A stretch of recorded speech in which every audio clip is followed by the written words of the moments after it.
জয় জুবিন দা। কথা বিৰাজ কুমাৰ দাস। পাঠ ৰিয়ানজ্যোতি শৰ্মা। সেইদিনা অজানিতে সূৰ্যৰ ৰংটো অকালতে ফিক্কা ফিক্কা হৈ পৰিল। অসমৰ গগনত মেঘে মেঘে হিম হিমাই গৈছিল।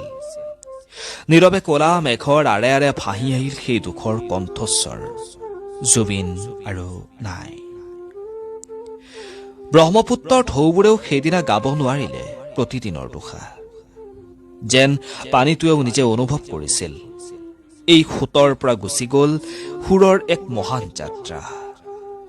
সেইদিনা সূৰ্যৰ আলোকে ৰৈ ৰৈ বিনাইছিল এজন শিল্পীৰ জীৱনৰ অনন্তৰাগিনী। প্ৰকৃতিয়েও বুজিব পাৰি অনুভৱ বৰষিছিল আৰু গাইছিল জুবিনদাৰ মায়াবিনী।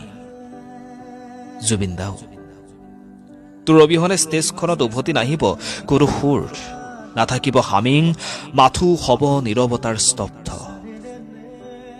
মাইকটোৰ শূন্যতাই নীৰৱে চিঞৰি কব, এইখিনিতে এবাৰ বহিছিল আমাৰ সাৰ্থক, এজন সুৰৰ যোদ্ধা, দেশমাতৃক ভালপোৱা এজন মানুহ, যাৰ অস্তিত্বই আছিল জীৱনত অসীমৰ প্ৰগতিৰ চাব।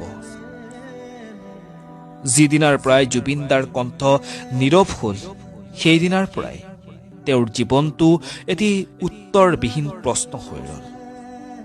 এতিয়া প্ৰকৃতিয়েও বুজি ললে, এই মাটিৰ পৰা লুপ্ত হল এজন অনন্ত সতৰুৱা যোদ্ধা।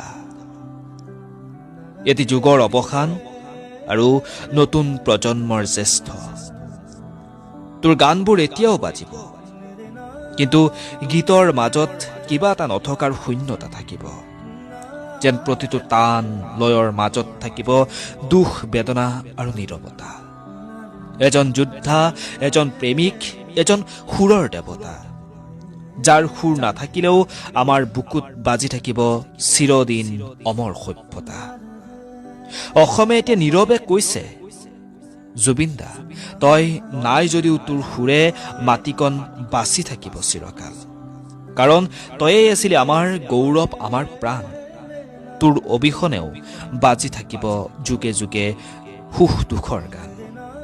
জয় জুবিনদা, জয় জুবিনদা। ধন্যবাদ।